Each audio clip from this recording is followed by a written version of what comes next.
فهذه الجنة لا يدخلها إلا الطيبين، كما قال الله جل وعلا في سورة الزمر أن الملائكة ينادون أهل الجنة فيقولون سلام عليكم طبتم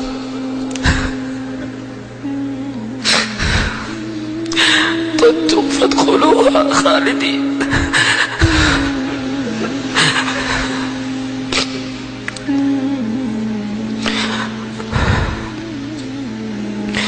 وقد فسر أهل العلم هذه الآية بقولهم طبتم أي قد طابت أقوالكم وطابت أفعالكم وطابت أعمالكم وطابت سرائركم وطابت ظواهركم فادخلوا الجنة خالدين. وأما من كان من أهل الإيمان في أهل الدنيا وممن يقول لا إله إلا الله محمد رسول الله وكان عنده شيء من الخبث، فإنه إما أن يطهر حتى يكون طيبا في الدنيا فيرسل الله عليه من البلايا والمصائب ما يطهره من معاصيه حتى يمشي على الأرض فلا تكون عليه خطيئة واحدة ليدخل الجنة طيب.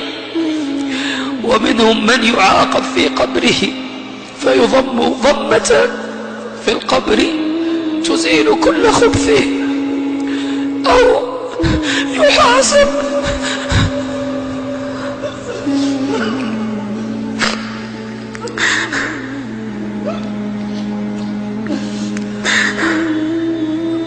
يحاسب في القبر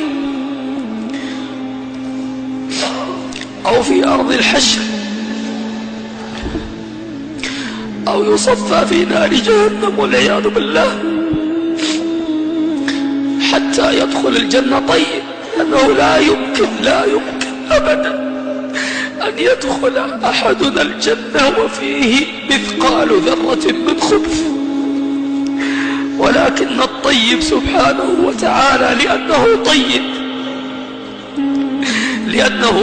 جل جلاله ينادي عبده يوم القيامة فيقرره على ذنوبه: ألم تفعل كذا تفعل كذا تفعل كذا؟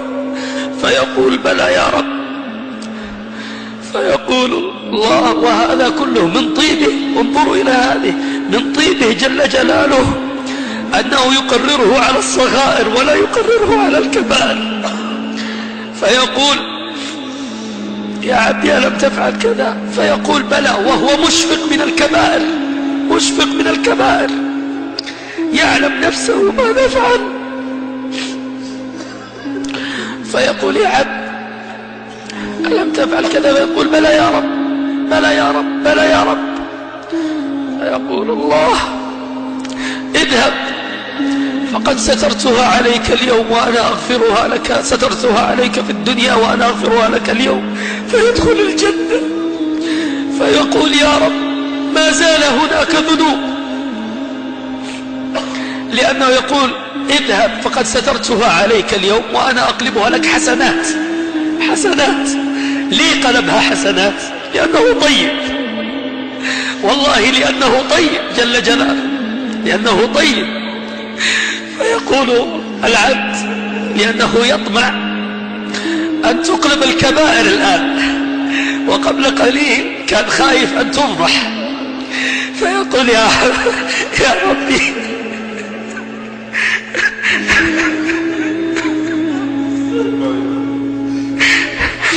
يا ربي ما زال هناك لي ذنوب. فيبتسم الله، وهنيئا لمن ابتسم الله له لأنه طيب. فيقول: يا ربي يا عبدي سترتها عليك في الدنيا وأنا أغفرها لك اليوم فادخل الجنة. فيذهب فيأخذ كتابه بيمينه فيذهب لأهل المحشر وهو قبل قليل خايف أن يفضح أو خايف أن يؤتى باسمه، لا يريد الناس يعرفوه لما يعلم بما عنده من الذنوب. فيقول: هاو اقرأوا كتابي